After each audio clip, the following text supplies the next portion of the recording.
அனைவருக்கும் வணக்கம். இப்ப நடந்த 2026க்கான சட்டமன்ற தேர்தலில் ஒரு புறம் பணம் கொடுத்து வாக்குகள் வாங்கியிருந்தாலும் திமுக கள்ள ஓட்டை போட்டு வாக்குச்சாவடிகள் ஃபுல்லாக சண்டைகள் போட்டு அந்த அளவுக்கு பிரச்சனைகளை கொடுத்து தான் இந்த தேர்தல் நடந்து முடிச்சிருக்குங்க. நமக்கு எல்லாருக்குமே தெரியும், அண்ணன் சீமான் அவர்கள் நிற்கக்கூடிய சட்டமன்ற தொகுதியில் அங்கே நம்ம கட்சிக்காரர் ஒருத்தருடைய வாக்குச்சாவடியில் இருக்கக்கூடிய ஒருத்தர் மண்டையை உடைச்சாங்க. தங்கை அனீஸ் பாத்திமாவை கள்ள ஊட்டி எரிஞ்சு தங்கை அனீஸ் பாத்திமா கர்ப்பிணியாக இருக்கக்கூடிய தங்கைன்னு கூட பார்க்காம அவங்களையும் இன்னைக்கு ஆஸ்பத்திரியில் அனுமதி பண்ற அளவுக்கு கல்ல எரிஞ்சிருக்காங்க. இது போக இன்னொன்று பண்ருட்டி சட்டமன்ற தொகுதியிலையும் இதே போல ஒரு விஷயம் நடந்திருக்கு. அது பண்ருட்டி சட்டமன்ற தொகுதியில என்ன நடந்திருக்கு அப்படிங்கிறத தான் இன்றைய ஆனந்தன் டாக்ஸ் வலைவலியில நம்ம பார்க்க போறோம். அரசியல்ல நீங்க தலையிடலனா கட்டாயம் அரசியல் உங்க வாழ்க்கையில தலையிடும். பண்ருட்டி சட்டமன்ற தொகுதியில அண்ணா கிராமம் அப்படிங்கிற ஒரு ஒன்றியத்தில் இருக்கக்கூடிய மாளிகை மேடு அப்படிங்கிற வாக்குச்சாவடியில நாம் தமிழர் கட்சியினுடைய வேட்பாளரோட கணவர் அங்க பூத் முகவரா அங்க நின்றுருக்காப்புல. அங்க என்ன பண்ணிருக்காங்க அப்படின்னு பாத்தீங்கன்னா, திமுகவை சேர்ந்த ஒரு நபர், அவர் திமுகவினுடைய ஆதரவாளர். அவர் என்ன பண்றாரு, வாக்குச்சாவடியில் போய் வாக்கு செலுத்த போறாரு. அவருக்கு என்ன வாக்குச்சாவடியில் போய் வாக்கு செலுத்த போறதுனால என்ன தம்பி பிரச்சனை அப்படின்னு நீங்க நினைக்கலாம். அவருக்கு அந்த வாக்குச்சீட்டில் 3 முறை, அதாவது அவர் பேர் ஒரு உதாரணத்துக்கு ஒரு 15வது இடத்துலயோ இல்லை 30வது இடத்துலயோ இருக்குன்னு வச்சுக்கோங்களேன். அதுக்கப்புறம் போய் பார்த்தீங்கன்னா ஒரு 212வது இடத்துல ஒன்று இருக்கும், அப்புறம் 627 இருக்கும். அவர் பேரே 3 முறை அந்த வாக்குச்சாவடியில் பதிவாயிருந்திருக்கு. இவர் முதல் முறை போய் ஒரு வாக்கு செலுத்திட்டு வந்திருக்காரு. இதற்கு முன்னாடியே இந்த தகவல் தெரிஞ்சவொன்னே இது எஸ்ஐஆர்ல நீக்கினாங்க. ஆனா திமுக என்ன பண்ணிருக்காங்கன்னா, அந்த நபருக்கு எஸ்ஐஆர்ல நீக்கல, இது கவனக்குறைவா அப்படியே விட்டுட்டாங்க. அதை திமுக தெரிஞ்சுதான் வச்சிருந்திருக்காங்க. மத்த யாரும் மாற்று கட்சியினர் அதை கண்டுபிடிக்கல. அது நீக்கப்படாம ஏதோ தவறுதலாக அவருக்கு 3 முறை பதிவாயிருக்கு.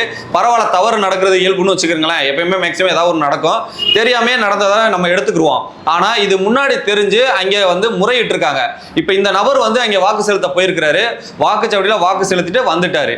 அதன் பிறகு கொஞ்சம் நேரம் கழிச்சு மறுபடியும் அதே நபர் திமுகவினுடைய ஆதரவாளர் அந்த ரெண்டாவது இன்னொரு ஒரு இடத்துல பதிவா இருக்கும் இல்லையா, அந்த இடத்துல வாக்கு செலுத்துறதுக்காக மறுபடியும் அந்த இடத்துக்கு போயிருக்கிறாரு வாக்கு செலுத்துறதுக்காக வாக்குச்சாவடிக்குள்ள. அப்ப என்ன பண்றாங்கன்னா, அதிமுக நபர் இவர் ஏற்கனவே வாக்கு செலுத்திட்டு போனாரு, அப்புறம் மறுபடியும் வந்திருக்காரு. இது எப்படி மறுபடியும் நீங்க அலோவ் பண்றீங்கன்னு சொல்லி அங்க இருக்கக்கூடிய தேர்தல் அதிகாரிகள்ட்ட அவர் முறையிடுறாரு. அப்போ இவங்க என்ன பண்றாங்கன்னா, மறுபடியும் அவருக்கு ஒரு வாக்குவாதம் நடக்கும்ல, திமுகவுக்கும் அதிமுகவுக்கும் இங்க பிரச்சனை நடந்துகிட்டு இருக்கு. இப்போ அங்க காரசாரமா அந்த வாக்குவாதங்கள் நடந்துகிட்டு இருக்கும் போது, அப்ப நாம் தமிழர் கட்சியினுடைய வேட்பாளராக இருக்கக்கூடியவருடைய கணவர் அந்த இடத்துக்கு போய் என்ன ஏதுன்னு சொல்லி பார்த்துக்கிட்டு இருக்காரு. அப்ப இவங்க 2 பேருக்குள்ள ஒரு பிரச்சனைகள் போயிட்டு இருக்கு. இதை அங்க இருக்கிற அந்த அதிமுகவுக்கும் திமுகவுக்கும் நடக்கும் போது அது ஒரு தள்ளுமுள்ள அளவுக்கு போய் அங்க இருக்கக்கூடிய ஒரு பெண் காவலர் மீது யாரோ ஒருத்தவங்க தெரியாம விழுந்துட்டாங்க. அது திமுகவோ அதிமுகவோ அந்த இன்சிடென்ட் தான் இங்க நடந்திருக்கு.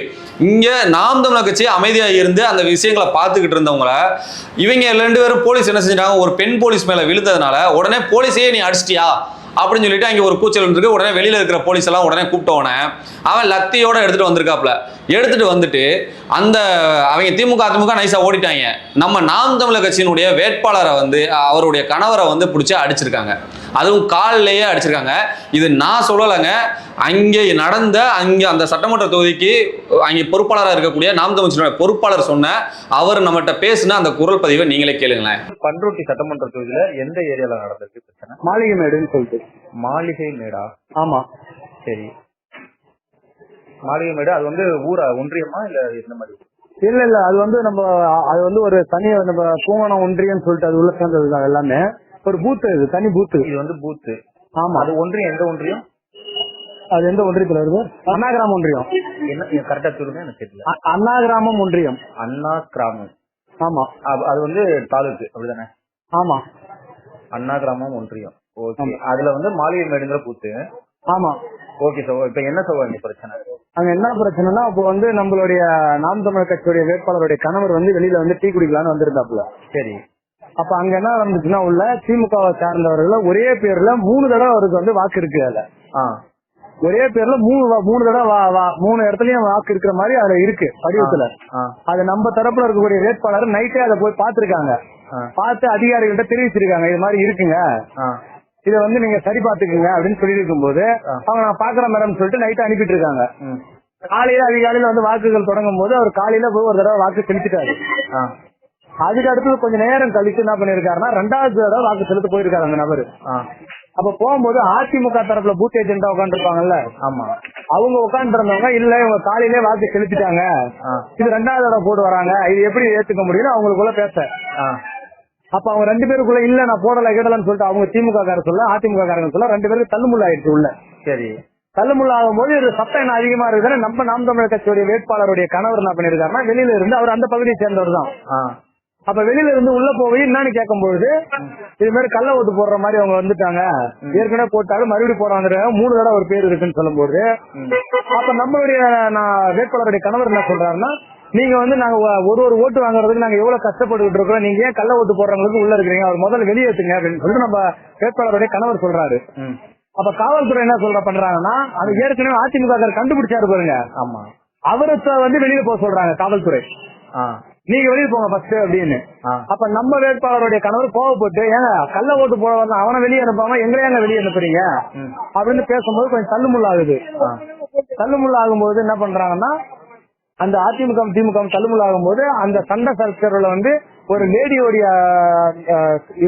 காவல் ஆலயத்துல ஒரு ஆள் போய் விழுந்துடுறாரு, பெண் போலீஸ் மேல போய் விழுந்துடுறாரு. அவரு விழுந்த உடனே அந்த பெண் போலீஸ் விழுந்த உடனே உள்ள இருந்து ஒருத்தர் என்ன பண்றாருன்னா நீ பொம்பளை போலீஸ் மேலேயே கை வைக்கிறியா அப்படின்னு ஒரு வெளியில இருக்கக்கூடிய உதவி காவலர்கள் எல்லாம் கூப்பிடுறாரு. போலீஸ் எல்லாம் உள்ள வந்த உடனே அதிமுக திமுக இருந்தாலும் வெளியேறிட்டாங்க. நம்மளோட நாம் தமிழர் கட்சியை சேர்ந்தவர் அவர் அங்கேயே இருந்தாரு பாருங்க, நாம எந்த தவறு செய்யல. ஆமா, அதனால உள்ளே இருக்கும் வெளியில இருந்து வந்த போலீஸ் தவறு பண்ண மாதிரி என்ன பண்ணிட்டாங்க, இவர் சட்டையை பிடிச்சி வெளியில இழுத்து வராங்க கேட்டு வெளியில.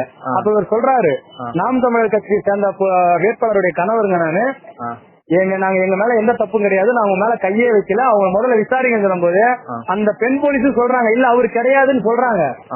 இவர் நாம் தமிழர் கட்சியுடைய வேட்பாளருடைய கணவர் எந்த மயிரா இருந்தா எனக்கு என்னடா அப்படின்னு தகாத வரல பேசி அவர் லத்தியால வந்து காலில் வந்து நல்லா பலமான முறையில அடிச்சிட்டாப்ல. அந்த இது இருக்கு பாருங்க நம்ம பெரம்பு 2 உடஞ்சிருச்சு, அது அவர் அடிச்சு அடி கால் ஃபுல்லா வந்து வீங்கிருச்சு, அப்படியே ஆளுக்கு பிரிச்சு சத்தம் கட்டி ஃபுல்லா வீங்கிருச்சு. அப்ப அவர் அப்பயும் சொல்றாரு ஏங்க நீங்க தவறு பண்றீங்க, நான் எந்த தவறுமே செய்யல, நீங்க விசாரிச்சுட்டு ஏதா இருந்தாலும் நடவடிக்கை எடுங்கன்னு போது அத்தனை பேருக்கு முன்னாடி ஊர் பொதுமக்களுக்கு முன்னாடி அவரை சட்டையை பிடிச்சி இழுத்துட்டு வராங்க ஒரு அக்யூஸ் மாதிரி வெளியில. அப்ப அங்க இருந்து நாம் தமிழர் கட்சியோட பிள்ளைகள் அந்த ஊருடைய அவருடைய நண்பர்கள் எல்லாரும் சூழ்ந்து எல்லாரும் வந்து அந்த காவல் நிலையத்தை காவலுடைய வண்டியை வந்து முற்றுகை பண்ணும்போது அவரை இறக்கி விட்டுட்டு வண்டி மட்டும் எஸ்கேப் ஆகுது அங்க இருந்து. வண்டி மட்டும் எஸ்கேப் ஆகணும்னு நமக்கு தகவல் வருது நாம் தமிழர் கட்சி சுத்தி உள்ள கிராமத்துல உள்ள. அப்ப நாங்கெல்லாம் வந்து எல்லாரும் போய் அங்க போய் நிக்கும் போது இன்ஸ்பெக்டருடைய வாகனம் வருது. அங்க இன்ஸ்பெக்டர் வாகனம் வரும்போது நாங்க வந்து கண்டனத்தை தெரிவிச்சு நாங்க உட்காந்துட்டோம் அங்கேயே. இது சரியான தீர்வு கிடைக்கிற வரைக்கும் நாங்க வந்து இந்த இடத்த விட்டு போக மாட்டோம், மிஷின் ஏத்த விட மாட்டோம் அப்படின்னு நாங்க எல்லாருமே உட்காந்துட்டோம், வேட்பாளர் உள்பட நாங்க எல்லாரும் உட்காந்துட்டோம். அப்ப இன்ஸ்பெக்டர் வந்து இல்லங்க நீங்க தவறா நினைக்காதீங்க, நான் உங்களுக்கு சட்டப்படி நடவடிக்கை எடுக்கிறேன், நானே என்ன நம்பிக்கை வைங்க, நான் உங்களுக்கு எல்லாமே செய்யறோம், நீங்க தயவு செஞ்சு வந்து இந்த இது நம்ம பூத்து வந்து நீங்க இது பண்ணாதீங்க, இது பெரிய இஷ்யூ ஆயிரும், நீங்க கொஞ்சம் வாங்க எனக்கு ஒத்துழைப்பு கொடுங்க நாங்க செய்யறேன்னு சொல்லிட்டு இன்னைக்கு எங்களை வர சொல்லி நாங்க ஸ்டேஷனுக்கு வந்தோம். அவங்க வந்து எப்படின்னா சமாதானத்துக்கு பேசுற மாதிரி அவங்களுக்கு சாதகமா பேசுற மாதிரி பேசுறாங்க. இப்ப நாங்க என்ன சொல்றோம்னா எங்களை நம்பி வந்து 200-300 பசங்க வந்து நிக்கிறாங்கல்ல, புது உறுப்பினரா வந்து நிக்கிறாங்கல்ல. ஆமா, அப்ப ஒரு வேட்பாளருக்கே அந்த நிலைமை அப்ப நமக்கு என்னன்றது சிந்தனைகள் அவங்க ஓடிடும். ஆமா, அப்ப நாங்க என்ன சொல்றோம்னா நீங்க வந்து சட்டப்படி நடவடிக்கை எடுக்கலன்னா நாங்க வந்து முற்றுகை போராட்டம் பண்றதுக்கு நாங்க தயாரா இருக்கோம், சாலை மறியலுக்கு தயாரா இருக்கிறோம், ஆர்ப்பாட்டம் பண்றதுக்கு நாங்க ரெடியா இருக்கிறோம்ன்ற ஒரு கோட்பாட்டுக்கு நாங்க வந்துட்டோம்.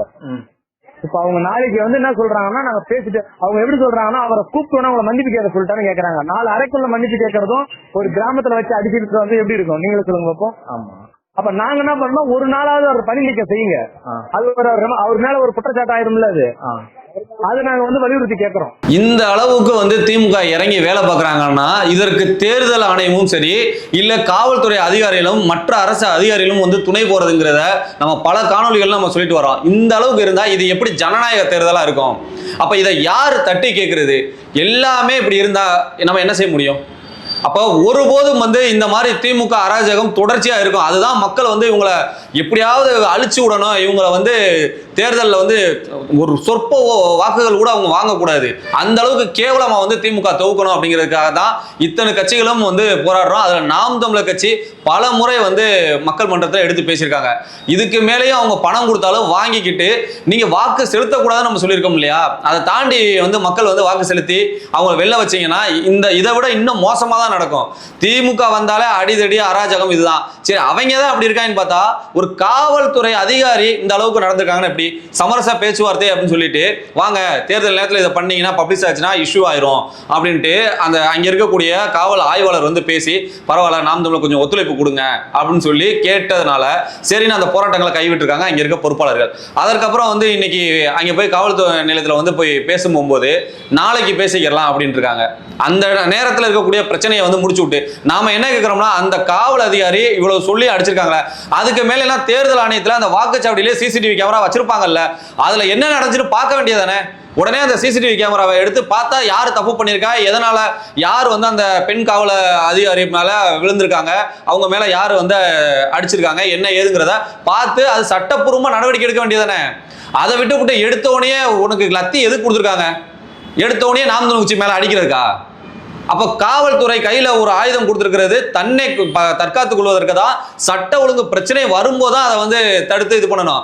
அதுக்கும் மேல் அதிகாரி உத்தரவு கொடுத்தாதான் நீ அடிக்கணும், நீ வந்து தடுக்கணும். அதை விட்டுட்டு கையில அம்புன்னு சொல்லி நீ அடிச்சினா அது எப்படி, எந்த விதத்துல நியாயம்? நாம் தமிழர் கட்சியின் சார்பாக அங்க வந்து நீங்க உடனடியாக காவல்துறை நடவடிக்கை எடுக்கல அப்படின்னா ஒட்டு மொத்தமா வந்து தமிழ்நாடு முழுக்க ஒரு ஆர்ப்பாட்டமும் போராட்டங்களும் இதுக்காக நடக்கும். ஏன்னா நீங்க ஒரு இடத்துல மட்டும் பண்ணல, பல இடங்கள்ல இந்த வேலையை பார்த்திருக்கீங்க. அதற்கு மிக முக்கிய காரணம் வந்து காவல்துறையும் தேர்தல் ஆணையத்தில் பணி செய்யக்கூடிய அரசு அதிகாரிகளும் தான் இதற்கு முக்கிய காரணம். இந்த விஷயத்துக்கு உடனடியாக தேர்தல் ஆணையம் வந்து தலையிட்டு அவங்க மீது நடவடிக்கை எடுக்கணும்னு கேட்டுக்கிறேன். அரசியல்ல நீங்க தலையிடலைன்னா கட்டாயம் அரசியல் உங்க வாழ்க்கையில தலையிடும்.